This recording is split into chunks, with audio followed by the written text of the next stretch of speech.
Today we're making twice-baked chicken stuffed potatoes, the ultimate comfort food. Crispy potato skin stuffed with a mixture of fluffy mashed potatoes, tender chicken, crispy bacon, gooey melted cheese, all the fixings. These stuffed potatoes are hearty enough to be a full meal, perfect for dinner, meal prep, or game day. To get started, we need 4 large russet potatoes, washed and dried. Place your potatoes on a baking sheet lined with foil. Drizzle each potato with a little bit of extra virgin olive oil, being sure to completely coat each potato. Next, we're going to add on a sprinkling of salt and pepper to each potato. Now before we put these in the oven, it's extremely important our potatoes have a way to let out steam. Otherwise, they'll pretty much explode in the oven. Potatoes have a high water content, and when in the oven, that turns to steam and builds up pressure under the skin. To prevent this, we're going to use a fork and poke a few holes in our potatoes. Grab a fork and a potato and start making some holes. You don't have to go deep or anything, we're just going to break through the skin.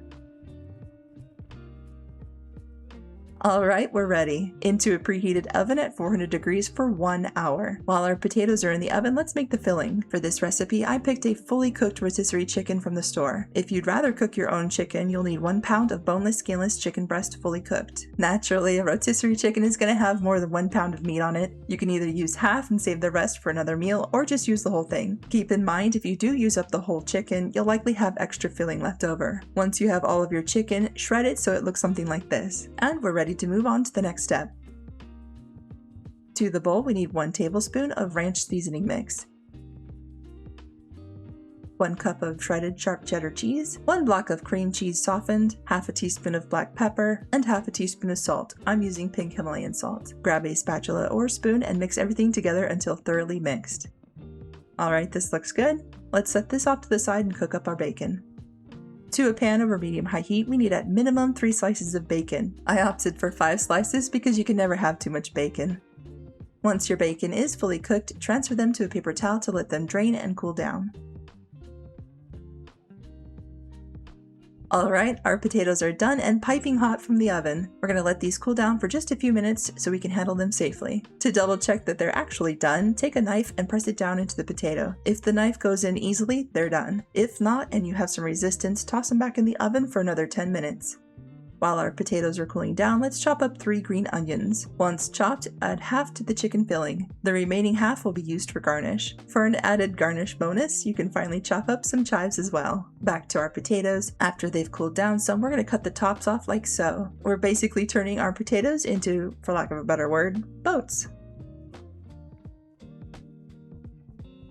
With a spoon, scoop out the insides and toss your potato guts into the bowl with the chicken. Do this for each potato. Your skin should look something like this when you're done, nice and hollowed out. Once all 4 have been hollowed out, grab your chicken bowl and mix in those potato guts. Once the potatoes have been fully mixed in, grab a spoon and fill up each potato cavity. Be generous with your potato boats, especially if you used an entire rotisserie chicken. Pack it in and build it up. Something like this. We're not making any sissy baked potatoes. We want them fully packed with all that delicious filling. And after stuffing all 4, this is what's left over. You can eat this as is, straight out of the bowl, or toss it in a ramekin and bake it alongside the potatoes.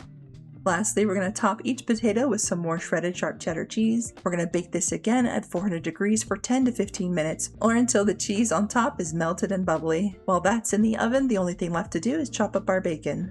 Once the potatoes are out of the oven, add in all of our delicious toppings. Our bacon, green onions, and chives.